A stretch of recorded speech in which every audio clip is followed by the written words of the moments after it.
पुराने वक्तों में किसी गांव में एक आदमी रहता था जिसने एक घोड़ा पाल रखा था। उस आदमी के 4 बेटे थे। बाप के लिए तो वो चारों ही लाडले थे, लेकिन थे वो अव्वल दर्जे के बेवकूफ़। जब वो आदमी मर गया तो उसके बेटों ने आपस में मशवरा किया कि बाप तो दुनिया से चला गया है, अब इस घोड़े को कौन पाले। उन्होंने मिलकर फैसला किया कि घोड़े को काट कर आपस में तकसीम कर लेते हैं और हर भाई के हिस्से में घोड़े की एक एक टांग आएगी। लेकिन उनके लिए मुसीबत तब बनी कि घोड़े के बाकी जिस्म को कैसे बांटा जाए। वो घोड़े के पास खड़े यही हिसाब किताब लगा रहे थे कि उसी दौरान एक शख्स वहां से गुजरा। उसने उन चारों भाइयों से पूछा, भाइयों, आप में किस बात पर आपस में इख्तलाफ है? मुझे बताओ, हो सकता है मैं तुम्हारे मसले का कोई हल निकाल सकूं। चारों भाइयों में से एक ने जवाब दिया, हम 4 भाई हैं, आप हमें बताएं हम इस घोड़े को आपस में बराबर कैसे बांटे।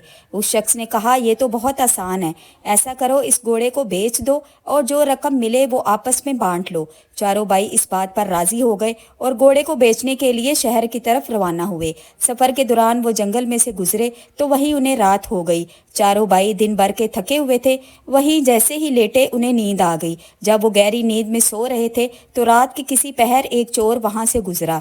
उसने देखा कि वो चारों आदमी बेखबर सो रहे हैं और जोर जोर से खराटे ले रहे हैं। चोर आहिस्ता से घोड़े की तरफ बढ़ा, घोड़े की रस्सी खोली और आहिस्ता से घोड़े को भगाकर वहां से चला गया।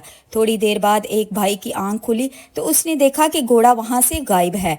फौरन उसने दूसरे भाइयों को भी जगाया और बताया कि हमारा घोड़ा चोरी हो गया है। एक भाई ने अंगड़ाई लेते हुए कहा, सो जो रमजान खान ले गया होगा, सुबह देख लेंगे। जब सुबह हुई, चारों भाइयों की आंख खुली तो वो रमजान खान को ढूंढने निकल पड़े। रास्ते में उन्होंने एक ऊंट के पाँव के निशान देखे। ये देखो, ऊंट के पाँव के निशान। दूसरे ने कहा, भाई ये किसी नर ऊंट के पाँव के निशान हैं। तीसरा कहने लगा, ये ऊंट तो एक आंख से अंधा भी लगता है। चौथा बोला, रस्सी तोड़कर भागा होगा। फिर वो चारों आगे बढ़े। अभी कुछ ही दूर गए होंगे कि उन्होंने देखा कि एक शख्स परेशान हालत में आ रहा है। उसने उनसे पूछा, आप लोगों ने यहाँ कोई ऊंट तो नहीं देखा? एक भाई ने कहा, नर ऊंट। दूसरे ने कहा, एक आंख से अंधा भी था। तीसरे ने कहा, रस्सी तोड़कर भागा था। वो शख्स कहने लगा, तुम बिल्कुल ठीक कहते हो, ऊंट कहाँ देखा तुमने?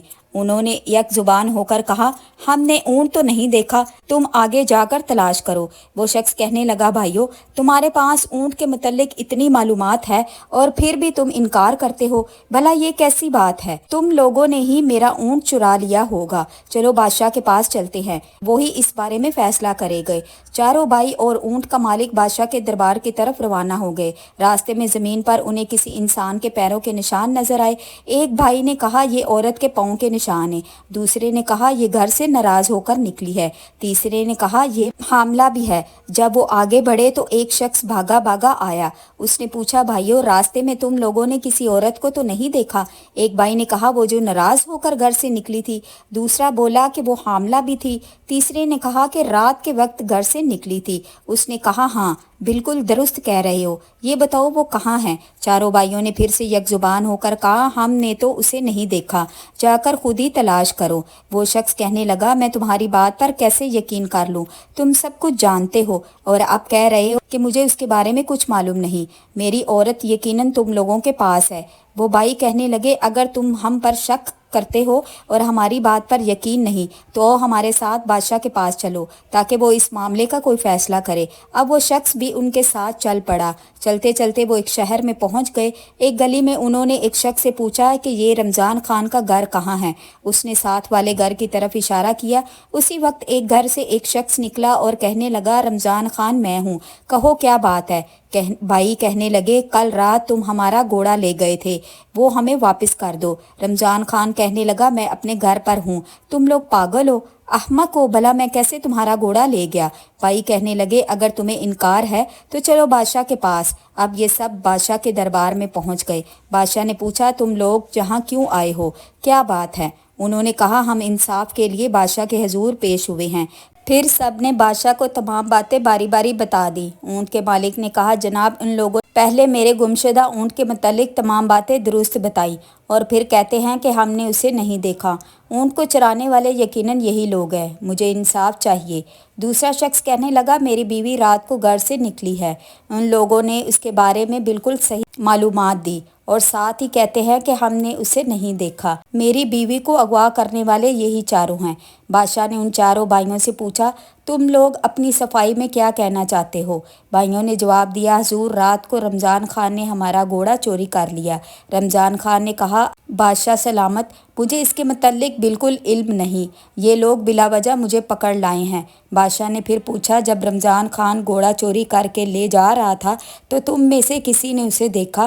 وہ بھائی کہنے لگے، حضور ہم میں سے کسی نے اسے نہیں دیکھا۔ بادشاہ نے غصے میں کہا، جب تم نے اسے نہیں دیکھا تو اس پر جھوٹا الزام کیوں لگاتے ہو؟ اور جو دوسرے لوگ تمہیں چوری اور اغوا میں ملزم ٹھہرا رہے ہیں اس کی صفائی میں تم کیا کہنا چاہتے ہو؟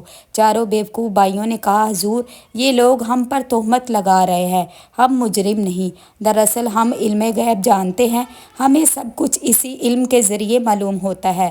بادشاہ نے کہا، اگر ایسا ہے تو میں تمہارا امتحان لوں گا، اگر تم نے صحیح طور پر بتا دیا تو میں مان لوں گا کہ تم واقعی علم غیب رکھتے ہو۔ بادشاہ نے ایک انار منگوایا اور اسے صندوق میں رکھ کر پوچھا، بتاؤ اس کے اندر کیا ہے؟ چاروں بھائی ایک دوسرے کا منہ دیکھنے لگے۔ بڑا بھائی بولا، کوئی گول گول سی چیز ہے۔ دوسرا بھائی بولا، اس کے سر پر کوئی چھوٹا سا تاج بھی ہے۔ چوتھے نے کہا، کیوں نہیں کہتے کہ اس صندوق کے اندر انار ہے؟ بادشاہ کو یقین ہو گیا کہ یہ بھائی سچے ہیں اور علم غیب رکھتے ہیں۔ اس نے رمضان خان سے کہا کہ ان کا گھوڑا واپس کرو یا اس کی قیمت ادا کرو، اور باقی لوگوں سے کہا کہ جاؤ تم اپنا اونٹ اور اپنی بیوی خود تلاش کرو۔ بھائیوں نے رمضان خان سے گھوڑے کی قیمت وصول کی اور شہر کے بازار سے بھیڑ بکریاں خرید لیں۔ وہ نہایت فخر کے ساتھ اپنے گاؤں کی طرف واپس روانہ ہوئے۔ راستے میں ایک گھنا جنگل آیا جہاں درختوں کا سایہ اور ٹھنڈی ہوا انہیں نیند کی طرف کھینچنے لگی۔ وہ سب تھکے ہوئے تھے، اس لیے ایک بڑے درخت کے نیچے لیٹ کر سو گئے۔ کچھ دیر بعد ایک بھائی کی آنکھ کھلی تو اس نے چونک کر دیکھا کہ بکری کا ایک بچہ درخت پر چڑھا ہوا ہے اور بھیڑیں اپنا منہ ہلاتی ہوئی ایک دوسرے کے ساتھ مشورے کر رہی ہیں۔ وہ فوراً اپنے بھائی کو جگانے لگا اور گھبرا کر بولا، اٹھو اٹھو، بکریاں ڈنڈے توڑ رہی ہیں اور بھیڑیں ہمیں مارنے کا منصوبہ بنا رہی ہیں۔ باقی بھائی ہڑبڑا کر اٹھ بیٹھے اور بغیر کچھ سوچے سمجھے وہاں سے بھاگ نکلے۔ وہ بھیڑ بکریاں وہیں چھوڑ گئے۔ دوڑتے دوڑتے ایک بھیڑ پیچھے پیچھے آنے لگی۔ ایک بھائی نے پیچھے مڑ کر دیکھا، پتھر اٹھایا اور اس پر دے مارا۔ ایک کو تو مار دیا، باقی بچاؤ اپنی جان۔ پھر وہ کافی دور جا کر رکے۔ جب ان کی سانس بحال ہوئی تو ایک نے کہا، ذرا گنتی کرو ہم سب ہیں بھی یا نہیں؟ ایک بھائی نے گنتی شروع کی، 1 2 3۔ ارے چوتھا کہاں ہے؟ وہ ہر بار 3 بھائیوں کو گننے اور خود کو بھول جاتے۔ باری باری سب نے گنتی کی اور سب کو یہی لگا کہ ان کا ایک بھائی گم ہو گیا ہے۔ اتنے میں ایک گھڑ سوار وہاں سے گزر رہا تھا۔ اس نے اس کی باتیں سنی، مسکرایا اور کہا، اگر میں تمہاری گنتی مکمل کر دوں تو مجھے کیا انعام ملے گا؟ بھائیوں نے جواب دیا، ہم تمہارے غلام بن جائیں گے۔ گھڑ سوار نے ایک ایک کا ہاتھ پکڑ کر گنتی شروع کی، 1 2 3 4۔ بھائی حیران رہ گئے اور خوش ہو کر بولے، واہ، واقعی تم عقل مند ہو، ہم اب تمہارے غلام ہیں۔ گھڑ سوار انہیں اپنے گھر لے گیا اور سب کو الگ الگ کام سونپ دیے۔ ایک کو کہا، تم میری ماں کی خدمت کرو، خیال رکھنا کہ اس پر مکھی بھی نہ بیٹھے۔ دوسرے کو حکم دیا کہ بھیلوں کو کھلاؤ۔ تیسرے کو فصل کی کٹائی کا حکم دیا اور چوتھے کو بھیڑ بکریوں کی نگرانی سونپی۔ جس بھائی کو ماں کی خدمت دی گئی تھی وہ مکھی اڑانے کے لیے ایک ڈنڈا لے کر بیٹھ گیا۔ جوں ہی ماں پر مکھی آتی وہ زور سے ڈنڈا مارتا، بڑھیا درد سے کراتی رہی، مگر وہ بھائی مطمئن بیٹھا رہا۔ کئی بار ڈنڈے پڑنے کے بعد وہ بیچاری جان سے ہاتھ دھو بیٹھی۔ جب وہ بالکل خاموش ہو گئی تو بھائی نے سوچا وہ سو رہی ہے اور اس پر چادر ڈال کر ایک طرف جا بیٹھا۔ بیلوں والے بھائی نے سوچا کہ جانوروں کو کھلانا بہت مشکل کام ہے، اس لیے اس نے بیلوں کو ذبح کر کے ان کے سر بھوسے میں دفن کر دیے تاکہ وہ خود بخود کھاتے رہیں۔ فصل والے بھائی نے سوچا کہ گھئیوں کی کٹائی اور صفائی بہت لمبا کام ہے۔ اس نے جلدی کام نپٹانے کے لیے فصل کو ہی آگ لگا دی تاکہ گھیوں پہلے سے بنے ہوئے ہوں۔ چوتھے بھائی نے جب بھیڑ بکریوں کو کھانے کی طرف دیکھا تو اس دوران کچھ بھوکے کتے وہاں آ گئے۔ وہ سمجھا کہ شاید گاؤں کے لوگوں نے کتوں کو کچھ کھانے کو نہیں دیا، اس لیے وہ بھیڑ کھانے لگے۔ बाई ने उन्हें रोकने के बजाय कहा, चलो खैर है, अल्लाह की रजा। जब घुड़सवार वापिस आया तो वो सबसे पहले माँ के कमरे में गया। देखा कि वो चादर तले खामोश पड़ी है। जब चादर उठाई तो उसका चेहरा खून में लथपथ था। वो गम से रो पड़ा। फिर वो बैलों के पास गया और देखा कि उनके कटे हुए सर भूसे में दबे हुए हैं। गुस्सा और बढ़ा और फसल की तरफ गया तो सिर्फ राख मिली।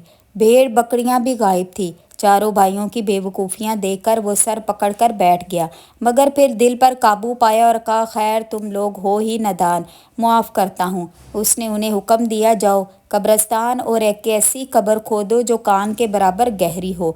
कब्रिस्तान रवाना हुए और वहाँ पहुंचकर एक ने बेलचा मारा।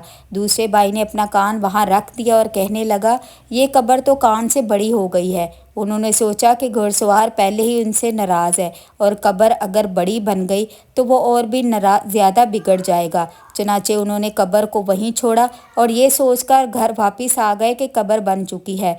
घुड़सवार हैरान हुआ कि ये लोग इतनी जल्दी वापस कैसे आ गए। उसने पूछा कि क्या तुमने कब्र खुद खोदी है या वैसे ही वापस आ गए हो। वो भाई कहने लगे, जनाब ये कोई मुश्किल काम नहीं था, हम तो कब्र खुद खोद भी आए हैं। घुड़सवार ने कहा, इस काम में तो काफ़ी वक्त लगता है, मालूम नहीं कि तुम लोगों ने इतनी जल्दी कब्र कैसे खोदी। चलो मेरे साथ, मुझे दिखाओ। दोबारा कब्रिस्तान पहुँचे तो कब्र तलाश करने लगे, मगर वो कहीं नज़र न आई। तलाश करते करते काफ़ी वक्त लग गया।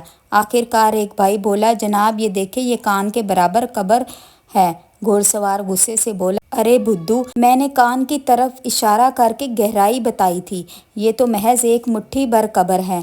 घुड़सवार ने उससे कहा। फिर इसने चारों भाइयों को हुक्म दिया, जाओ मेरी माँ की लाश ले आओ, मैं खुद इसके लिए कब्र खोदूंगा। चारों भाई फौरन रवाना हुए और मुर्दा बुढ़िया को चारपाई पर रखकर दौड़ते हुए कब्रिस्तान की तरफ चल दिए।